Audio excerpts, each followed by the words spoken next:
Students आज हम lecture number पढ़ रहे हैं 13 और टॉपिक है हमारा किडनी एज ऑस्मोरेगुलेटरी आर्गन। इसके अंदर हम पीछे पढ़ चुके हैं जो कि किडनी है ये एक ऑस्मोरेगुलेटरी आर्गन है क्योंकि ये हमारी बॉडी के अंदर वाटर और साल्ट्स की कंसंट्रेशन को मेंटेन करती है। इसके अलावा किडनी हमारी बॉडी के अंदर एक एक्सक्रीटरी आर्गन भी है क्योंकि ये हमारे ब्लड में से जो नाइट्रोजनस वेस्ट मटेरियल होते हैं उनको भी हमारी बॉडी से रिमूव करने के अंदर हेल्प करती है। तो इसको हम थोड़ा सा डील करते हैं। Production of different concentration of urine, यानी कि जो यूरिन प्रोडक्शन है किडनी के अंदर, ये दो चीज़ों के ऊपर डिपेंड करता है। एक तो अवेलेबिलिटी ऑफ वाटर, यानी कि हमारी बॉडी के अंदर जो वाटर की कंसंट्रेशन है वो कैसी है, यानी कि हमारी बॉडी के अंदर जो वाटर की कंसंट्रेशन ज़्यादा है या कम है। अगर पानी की कंसंट्रेशन हमारी बॉडी में ज़्यादा है तो जो यूरिन प्रोड्यूस होगा वो क्या होगा, डाइल्यूट होगा। अगर हमारी बॉडी के अंदर पानी की कंसंट्रेशन कम है, इस कंडीशन में यूरिन जो प्रोड्यूस होगा वो कंसंट्रेटेड होगा। तो यूरिन की जो प्रोडक्शन है वो डिपेंड करती है इस बात के ऊपर कि जो हमारी बॉडी है इसके अंदर वाटर की अवेलेबिलिटी कैसी है। क्लियर। उसके बाद है अब बॉडी फ्लूइड जो है ये दो तरह का हो सकता है, या वाटर लो हो सकता है या हाई हो सकता है। अगर वाटर हमारी बॉडी के अंदर लो है तो जो यूरिन होगा वो कंसंट्रेटेड होगा, और दूसरी कंडीशन है जब हमारी बॉडी में वाटर की कंसंट्रेशन ज्यादा है और जो यूरिन प्रोड्यूस होगा वो क्या होगा, डाइल्यूट यूरिन होगा। इसके बाद है कि जो किडनी है ये ऑस्मोरेगुलेटरी आर्गन के तौर पर काम करती है, और ये क्या करती है हमारी बॉडी के अंदर to maintain the concentration of water and salts in our body. उसके बाद हमारे पास also act as excretory organ. जो हमारे पास किडनी है ये एक्सक्रीटरी आर्गन के तौर पर भी काम करती है क्योंकि ये हमारी बॉडी से नाइट्रोजनस वेस्ट मटेरियल को रिमूव करती है। उसके बाद नेक्स्ट है kidney problems and cures. Kidney से रिलेटेड हमारे पास जो है दो पॉइंट्स हैं कि किडनी के या तो किडनी के अंदर स्टोन्स हो सकते हैं या रेनल फेलियर हो सकता है। किडनी स्टोन का मतलब यह है कि किडनी के अंदर जो है वो डिफरेंट टाइप के कैल्शियम जो है वो साल्ट्स डेपोजिट हो गए हैं और किडनी के अंदर जो पैसेज वे है यूरिन की रिमूवल का, एक्सक्रीटरी पाथवे है, वो ब्लॉक हो गया है। क्लियर। उसके बाद हमारे पास रेनल फेलियर की अगर बात करें तो इसमें हम देखें कि जो किडनी है वो अपना फंक्शन करना, जो परफॉर्म करना है वो लॉस कर दिया है, फंक्शन अपना परफॉर्म नहीं कर पा रही। उसके बाद किडनी स्टोन्स की ट्रीटमेंट से बात करें तो दो मेथड हैं, एक या सर्जरी के जरिए या दूसरा मेथड होता है लिथोट्रिप्सी, वो जिसको हम आगे डिटेल के साथ पढ़ते हैं। दूसरा हमारे पास है रेनल फेलियर की बात करें तो ट्रीटमेंट या क्योर की बात करें तो दो है, एक है डायलिसिस जो टेम्परेरी तौर पर होता है और दूसरा ट्रीटमेंट है किडनी ट्रांसप्लांट, यानी इसके अंदर हम किडनी जो है वो एक डोनर से लेकर रेसिपिएंट की बॉडी के अंदर ट्रांसफर कर देते हैं। सबसे पहले हम डील करते हैं किडनी स्टोन। सबसे पहले हमें पता होना चाहिए कि किडनी स्टोन्स क्या होते हैं और ये कैसे बनते हैं और इनका जो हमारी बॉडी के अंदर या किडनी के अंदर जो है वो क्या इफेक्ट होता है। किडनी स्टोन्स उस वक्त बनते हैं जब हमारी बॉडी के अंदर जो साल्ट्स की कंसंट्रेशन है वो ज्यादा हो जाए, और साल्ट्स की कंसंट्रेशन के ज्यादा होने की वजह से जब वो साल्ट्स डेपोजिट हो जाते हैं, डेपोजिट होने के बाद वो जो हमारा एक्सक्रीटरी पाथवे है वो ब्लॉक हो जाता है। ब्लॉक होने की वजह से जो यूरिन है वो हमारी बॉडी से जो जब एलिमिनेट होने लगता है तो वो उसकी ब्लॉकेज आने की वजह से पेन होता है। तो इस कंडीशन को हम नाम क्या देंगे, उन सब डेपोजिट कंपाउंड्स को, हार्ड डेपोजिट्स को हम नाम देते हैं किडनी स्टोन्स का। ठीक हो गया। अब हम डील करते हैं बुक की रीडिंग्स, जैसे कि specialized stony material which is form due to the metabolic disease और hormonal disease imbalance obstruct in the urinary tract, for example ureter, gallbladder, urethra etc. called kidney stone। अब इसमें आप point देखें, specialised stony material. Specialised stony material वो हो सकता है calcium है, वो हो सकता है ऑक्सलेट है, वो हो सकता है यूरिक एसिड है। अब ये स्पेशलाइज्ड इस तरह से बहुत सारे, अब जब ये हायर कंसंट्रेशन में हो जाते हैं क्यों ज्यादा हायर कंसंट्रेशन होते हैं? अब बेसिकली कैल्शियम की बात करें तो कैल्शियम को हार्मोन्स कंट्रोल करते हैं। अगर हम ऑक्सलेट की बात करें या यूरिक एसिड की बात करें, इसको किडनी जो है वो मेंटेन करती है। अब बेसिकली कैल्शियम को मेंटेन करने के लिए हार्मोन होते हैं कैल्सिटोनिन और दूसरा होता है पैराथॉर्मोन। अब जब देखिए ये हार्मोन्स की कंसंट्रेशन जब चेंज हो जाएगी तो क्या होगा, कैल्शियम की कंसंट्रेशन चेंज हो जाएगी। अब जब कैल्शियम अगर हमारी बॉडी में ज्यादा हो तो ऐसी कंडीशन में जब कैल्शियम है ये दूसरी कंपाउंड के साथ कंबाइन होके calcium phosphate, ammonium phosphate, calcium oxalate, तो ये क्या बना देते हैं कंपाउंड, और ये क्या करते हैं ऑब्स्ट्रक्ट यानी कि ब्लॉक कर देते हैं यूरिनरी ट्रैक को, जो यूरिनरी सिस्टम है ये यूरिनरी ट्रैक को ऑब्स्ट्रक्ट कर देते हैं, क्लोज कर देते हैं, ब्लॉक कर देते हैं। इस कंडीशन का नाम, इन सब्सटेंसेस को हम नाम देंगे किडनी स्टोन्स का।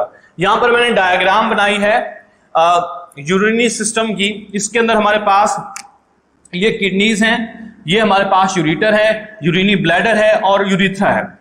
अब इसमें आप गौर से देख सकते हैं कि मैंने यहां पर रेड कलर के ब्लॉक्स बनाए हैं लार्ज, तो ये बेसिकली किडनी स्टोन्स को मैंने रिप्रेजेंट किया है। अब जब ये किडनी स्टोन्स, आप देखें ये हमारे पास यूरेटर है, अब यहां से रेनल पेल्विस में से जब यूरिन आएगा तो इसके अंदर क्या हो जाएगा, वो रास्ता ब्लॉक हो जाएगा जिससे यूरिन हमारी बॉडी से एलिमिनेट नहीं हो पाएगा या पेन होगा। इस कंडीशन को हम नाम देते हैं, इन स्टोन्स को हम नाम देते हैं किडनी स्टोन। नेक्स्ट है काजेज। किडनी स्टोन्स की आपकी बुक के अंदर जो दो काजेज दी गई हैं वो दो दी गई हैं। एक दी गई है कैल्शियम से रिलेटेड और दूसरी रीजन दी गई है ऑक्सलेट से रिलेटेड। इसके अलावा यूरिक एसिड से भी जो है वो किडनी स्टोन्स होते हैं। अब अगर हम बात करें कैल्शियम से रिलेटेड तो उसको हम नाम देते हैं हाइपर कैल्सीमिया, और दूसरे हमारे पास है हाइपर ऑक्सलेरिया। हाइपर कैल्सीमिया की बात करें तो दो वर्ड हैं, हाइपर, हाइपर का मतलब क्या होता है हाई, और कैल्सीमिया कैल्शियम से वर्ड ड्राइव हुआ है, यानी जब हमारे बॉडी के अंदर, ब्लड के अंदर कैल्शियम का लेवल बढ़ जाता है, कैल्शियम के लेवल के बढ़ने की वजह से उसकी, अब वो कैल्शियम का लेवल क्यों बढ़ रहा है उसकी रीजन मैंने आगे दी है, क्योंकि हार्मोनल इंबैलेंस हो गया है या डाइटरी अपटेक ऑफ कैल्शियम ज्यादा हो गया है, supplementary uptake of calcium.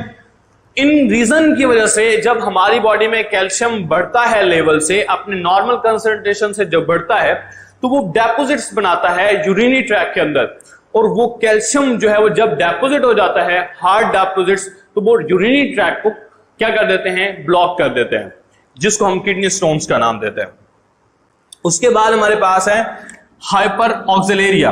Hyper mean high concentration, oxaluria oxalate से ड्राइव हुआ है।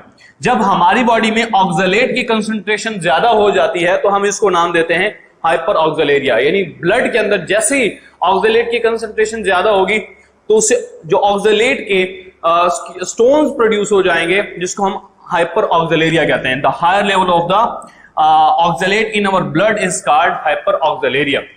अब ऑक्सलेट के जो सोर्सेज हैं यहां पर मैंने लिखे हैं, जैसे कि टोमेटोज हो गए, ग्रीन वेजिटेबल्स हो गई, टी, चॉकलेट, नट्स, ये हैं sources of calcium, sorry sources of oxalate. Clear? उसके बाद क्या है, these ions and salt precipitate in tissues fluid and forming kidney stones. यानी हमने कैल्शियम की बात की, हमने ऑक्सलेट की बात की, यूरिक एसिड की बात की, तो जब हमारी बॉडी में इनकी कंसंट्रेशन एक नॉर्मल से बढ़ जाती है तो ये डेपोजिशन बनाते हैं और जिसको हम किडनी स्टोन्स का नाम देते हैं। उसके बाद है ट्रीटमेंट, सॉरी इससे पहले है इंसिडेंट्स ऑफ किडनी स्टोन्स, यानी कि किडनी स्टोन्स में चांसेस की बात करें अगर तो कैल्शियम ऑक्सलेट हो गया, कैल्शियम फास्फेट हो गया, यूरिक एसिड हो गया, तो कैल्शियम ऑक्सलेट के चांसेस 70% होते हैं, यानी कि सबसे ज्यादा जो किडनी स्टोन्स के चांसेस होते हैं या इंसिडेंट है वो कैल्शियम ऑक्सलेट का है। उसके बाद दूसरा कैल्शियम फास्फेट 15% और यूरिक एसिड 10% चांसेस होते हैं, इंसिडेंस है किडनी स्टोन्स का। क्लियर? उसके बाद है ट्रीटमेंट ऑफ किडनी स्टोन्स। दो मेथड है किडनी स्टोन्स के, मैंने शुरू में भी यहां बताया था, एक है सर्जरी और दूसरा है लिथोट्रिप्सी। सर्जरी की बात करें तो सर्जरी के अंदर जो इफेक्टेड पोर्शन होता है उसको ओपन किया जाता है कट लगा के, और वहां से किडनी स्टोन जो है वो रिमूव किए जाते हैं। दूसरा हमारे पास मेथड होता है नॉन सर्जिकल मेथड, जिसमें जो है वो हर्ब्स वगैरह या मेडिसिन वगैरह यूज करके या शॉक नॉन इलेक्ट्रोमैग्नेटिक वेव्स, जिनको हम एक्सरेज या कह सकते हैं कि अल्ट्रासाउंड रेज यूज करके हमारी बॉडी से जो स्टोन्स होते हैं उनको ब्रेक डाउन किया जाता है, और इस तरह इस मेथड से भी जो किडनी स्टोन्स हैं वो रिमूव किए जाते हैं। तो इसको डिटेल से देख लेते हैं। लिथोट्रिप्सी हमने डेफिनेशन अगर लिखना चाहे तो क्या कहेंगे, the non surgical removal of the kidney stones is called lithotripsy. अब लिथोट्रिप्सी के अंदर जो मेथड यूज किए जाते हैं, kidney stones are break down by medicine को यूज करके या हर्ब्स वगैरह को, जड़ी बूटियों को यूज करके, या extracorporeal, most important method is extracorporeal shock waves. They may be x-rays, they may be ultrasound, और यानी कि जिनकी वेवलेंथ स्मॉल होती है वो वेव्स यूज करके, और वो क्या होते हैं एक मशीन में से बम्बार्ड किए जाते हैं outside to inside body on stones, and these when these shock waves strike on kidney stones break down into smaller particles, and these kidney stones when converted into smaller pieces they eliminated outside the body with urine। Clear हो गया? तो ये हमारे पास है when higher level of the x-rays ultrasound are directed from a machine outside to the inside body on kidney stones break up into smaller pieces, and these smaller pieces are removed outside the body। तो ये हमारे पास topic था kidney stone से related. इंशाल्लाह next हम renal failure से related जो है वो डील करेंगे। Thank you class, Allah Hafiz.